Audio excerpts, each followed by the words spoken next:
ինչ տեսակ, ինչ եք զգում, ինչ ապրումներ ունի։ Նախ շատ ուրախ եմ, որ առհասարակ այն բամբասկոտ մասսան, որ շատ սուտ լուրեր էր տարածում, այնինչ բոլորին հրավեր ջրի, թող գան տեսնեն ինչ է կատարվում եւ առհասարակ ինչ տեխնիկա ունենք, ինչ ենք ձեռք բերել այս տարիների ընթացքում, որը որ սուտ բամբասանքներով փետ է նկարած է, ինչ որ կարող է վարձակալությամբ է, ով ինչ ֆանտազիայով ասես լուրեր է տարածում, թող գան իրենց աչքով տեսնեն, թե պետությունը այսքան տարիների ընթացքում ինչքան թալան է հետ բերել ու ինչքան էլ դեռ պետք է հետ բերի ու դեռ ինչքան պետք է շատացնի մեր տեխնիկան, ինչքան պետք է զարգանա մեր երկիրը։ Ուղղակի ես չգիտեմ, անշնորհակալ մարդիկ ինչի են այսպես բամբասում, բայց եւ այնպես դա մնում է ոնց են ասում, մեր փեշերին չի կպնի, մենք առաջ են գնալու եւ դեռ զարգանալու ենք եւ շատ հզոր տեխնիկաներ ենք ձեռք բերելու։ Ես ինքս նախկին զինվորական եմ եւ շատ ուրախ եմ, որ մենք այսօր ունենք այն ինչը որ չունեինք, օրինակ 16 թվին,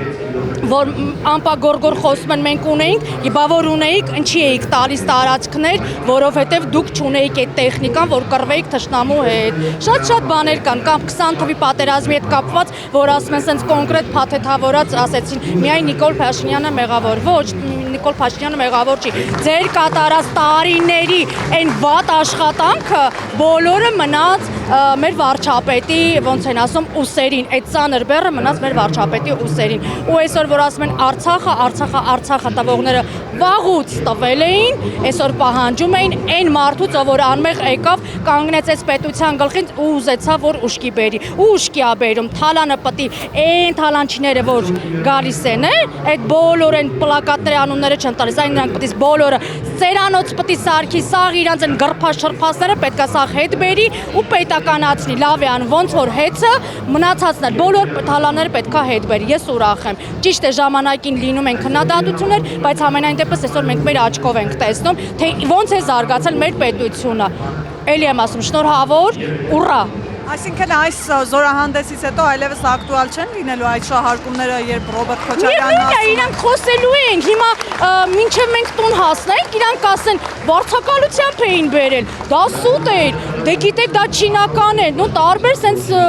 խոսակցություններ բնականաբար շրջանառության մեջ կդնեն, բայց իրանք իրանց սրտի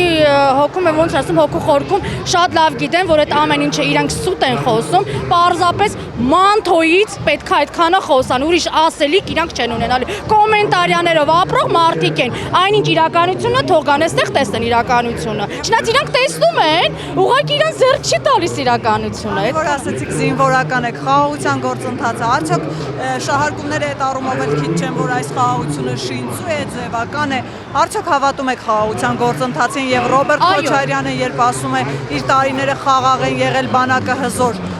ակտուալ են։ Ես ապրել եմ մի հատ այնպեսի մարզում, որտեղ որ ժամանակին ապրում էին թուրքեր։ Մարդիկ շատ հանգիստ ապրում էին, գործանում, աշխատում էին, դպրոց էին գնում, շատ լավ իրար հետ։ Նույնը հենց Բագրատաշենում մարդիկ, որ առևտրով էին զբաղվում, շատ լավ էին։ Այդ ոնց էր ասում, ներքին կարգով մարդիկ երբ որ խոսում էին, շատ լավ հայրենի դեպ իրենք տիրապետում էին, հենց Բագրատաշենի թուրքերը, որ գալիս էին առևտրով էին զբաղվում, իրանք ասում էին, որ մենք երբեք կռիվ չենք ուզում, մենք ձեր հետ միշտ լավ ենք ապրել։ Իդեպ որ ոսկեպար են ասում, իդեպ որ այդ Տավուշի մարզի, ես Տավուշի մարզի եմ ծնունդով, այնտեղ թուրքերը միշտ էլ ապրել են ու շատ լավ մարդիկ իրար հետ ապրել են, կռիվը անկավ, իրար հետ մեկը մյուսին ասում գզվրտոցը անկավ, նա ասեցին, հիմա այն ինչը որ իրանցներ գնաց, հիմա էլ ինչ են ուզում, չգիտեմ, ինչը մերն է թող այդ պահենք, ուրիշից պետք չի մեզ ավել, ոչինչ պետք չի, ինչը մերն է թող խաղաղ պայմաններով մնա, վզող չլինի, արյուն չթափվի։